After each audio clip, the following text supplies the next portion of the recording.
jaba marii araaratiin booda murni biltsiginnaa gootichi waraan bilisummaa Oromoo irraan labsi jajjabee waraan bilisummaa Oromoo bakka cufaa akka dansaa qolachuu jira.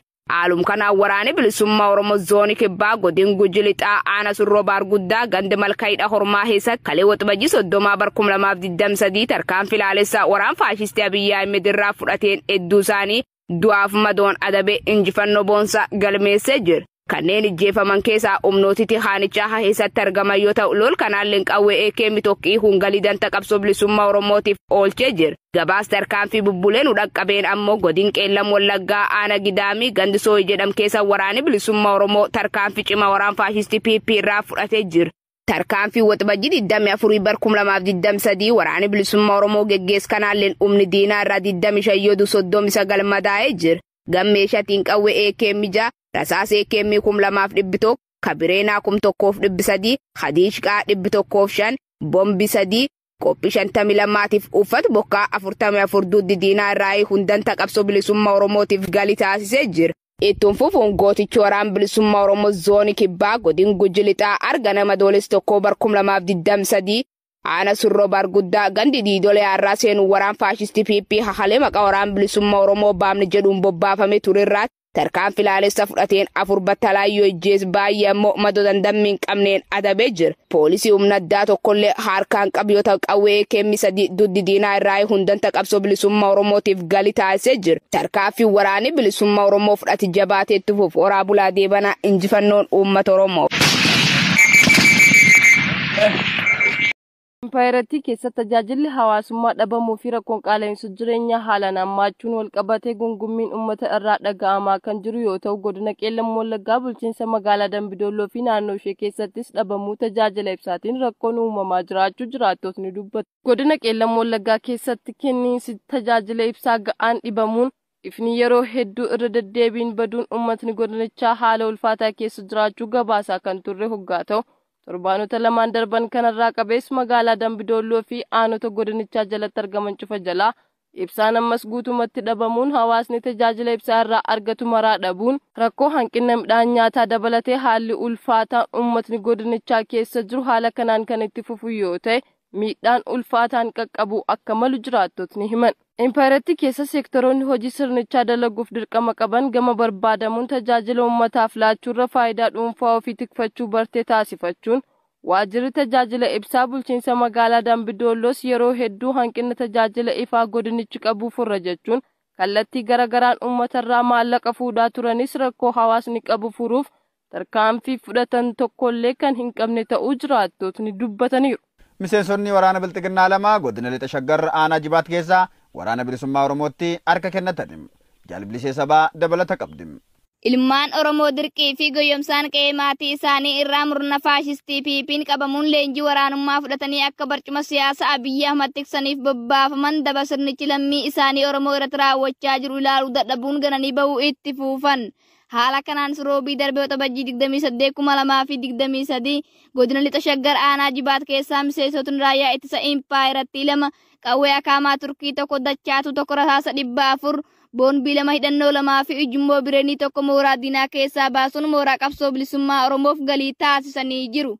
Miseensota waraana biltsiginnaa qawwee fidanii gara qabsoo bilisummaa Oromootti dabalamaniin baga nagaan dhuftan kan jedhan ajajaan woboo naannichaa murni biltsiginnaa isiniin akka uleetti qabatee uummata keenya dararaa jirus jedhan. Dhumarrattis miseensonni kun simannaa taasifameef itti gammaduun ilmaan Oromoo mooraa diinaa keessatti afaan qawwee fi hidhannoo isaanii waliin ariitiin gananii wobootti akka makaman dhaamsa dabarsaniifii jiru. Kaaba Oromiyaa godina Walloo magaalaa Kamisee keessatti hidhamtoonni siyaasaa Oromoo dararamaa jiraachuun barame. Jaaliraan Gameessaa waan qindeeffattee qabdi.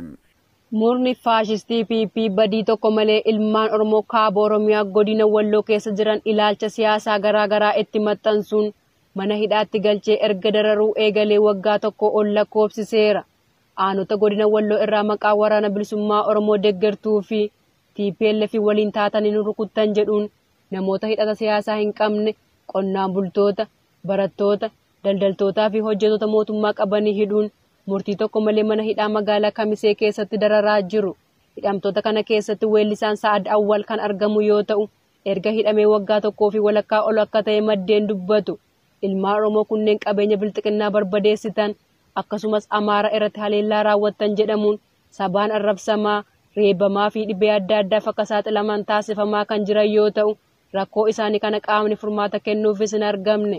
Ilmaan Oromoo Oromummaa qofaan yakkamuun naannoo Amaaraa keessatti kan dararamaa jiran ta'uu kan nuuf himan maddeen rakkoon kun warreen fedhii lafa bal'ifannaa qaban fiinxaaleeyyii Amaaraa yoomuu jabaatee waan itti fufuuf ilmaan Oromoo jabaatanii biyya mataa ofii ijaarrachuu qofatu furmaata jechuun dhaamsa dabarfatanii jiru. Waraanni raayyaa ittisa impaayiritti ja'a godina lixa Wallaggaa aanaa Qilxukaarraa keessaa miliqanii gooticha waraana bilisummaa Oromootti harka kennachuun beekame. Jaalaa Caaluu Roobaa dabalata qaba. Sirna dhaabbiitti jigahin nutumnu jechuun ilmaan Oromoo loltummaan sirna bilisiginnaa tajaajilaa turan kan duraa irra caalaa heddumminaan mooricha ganuun gooticha waraana bilisummaa Oromoo harka laattachuu jabeessanii jiru.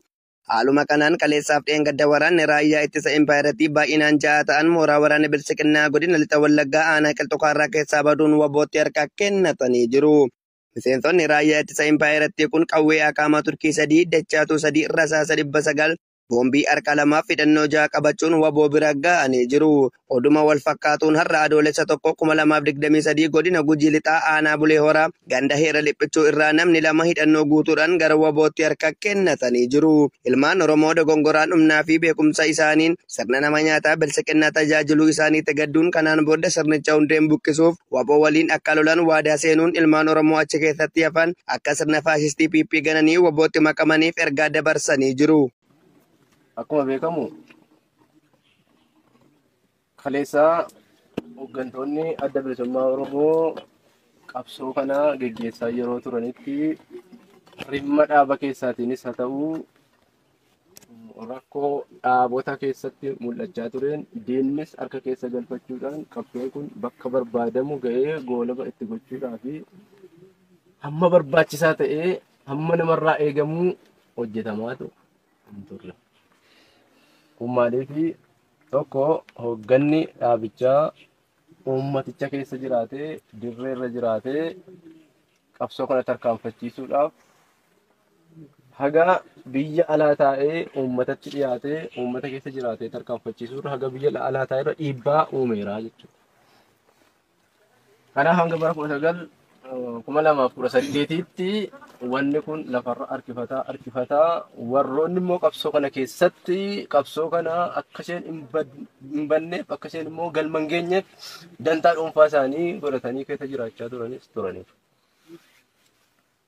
Har'as jiraachuu malu. Bara 2018 hoogganni dhaabaa Eertiraarraa ka'ee gara biyyatti galee as hooggansi dhaabaa dirreerra ta'ee waggaa amma jennee hanga har'aatti jechuudha waggaa kana gidduutti fi wanni kanaan dura ture wal bukkee gaafa madaalamu wanni waggaa 5 kana keessatti ta'e kaleessa waggaa 45 dura ta'e sana wal jechuu yoon jedhee nan sobsiisu jechuudha.